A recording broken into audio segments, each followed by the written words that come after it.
Hello and welcome to the Meeple Minded. My name is Jason, and today we are checking out this. This is Worldbreakers. Let's dive into it.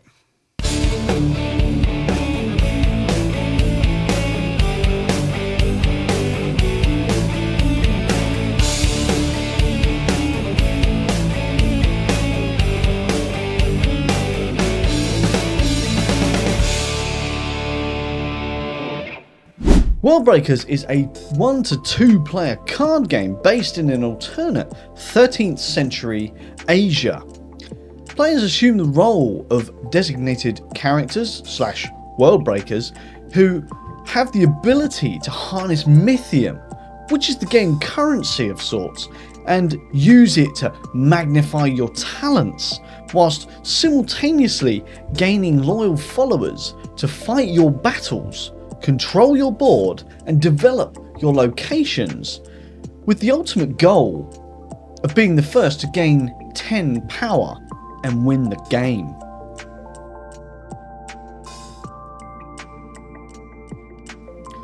The components in the game are pretty nice overall and don't feel particularly cheap, with the cardstock lacking a linen finish, but offsetting that with a slightly thicker cardstock than your average game, meaning these cards should be able to stand up to all the shuffling that will be required within the game without running into too much risk of damaging or fraying the corners. The tokens are also following suit with a decent level of thickness and a durable made punch board, with the symbology and graphic designs being perfectly applied every time.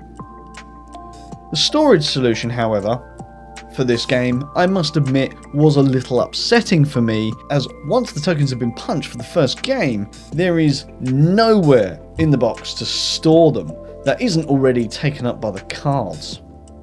Speaking of the cards, let's talk about art. I really like the style used within this game, and if the credit section of the rulebook is to be believed, there are a lot of very talented people out there called upon to bring this game to life. The main part of the game, of course, is the cards, so paying extra attention to those for a second, I must say I am somewhat blown away by some of the art used, and can only imagine a canvas or even a watercolour picture of these pictures hanging in the studio. Yes, it really is that good. And I must be honest, this is actually a big downside for me personally. Not in a serious way, because every time I played the game I found myself marvelling at the art while I should have been planning my next turn in the game, which often led to me rushing a move and then realising the mistakes I made a few minutes later. The art's just that damn good, it's mesmerising. So let's talk about the gameplay, and what can I say about the gameplay? Well, let's start with the quote that pretty much everyone I have played this game with. It's magic. And I must echo those sentiments, but with one massive difference, which I will talk more about in my final thoughts and summary of the game in just a minute. Each player's turn is really good because it is short, it's sharp, it's a punchy affair.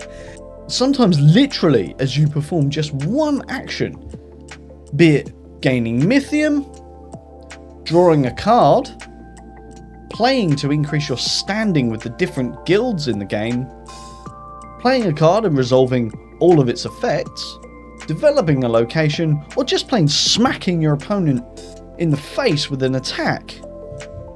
In the game, of course. Playing a card for me is the interesting part, and where this really hits the magic button, as playing the right cards at the right time could trigger a whole host of other actions or effects that get resolved instantly before play is passed to the opposing player. Okay guys, so now it's time to summarise Worldbreakers for you, and let's just go straight to the elephant in the room. And for all of those of you that have skipped the video to get to this point, yes, it is just like magic, but as I promised earlier, it lacks one thing that magic and all other TCG games have, and it's the one thing that actually brought me to agree to review this game in the first place: the lack of the TCG booster model. Worldbreakers is a totally self-contained game. Now, yes, there are expansions available.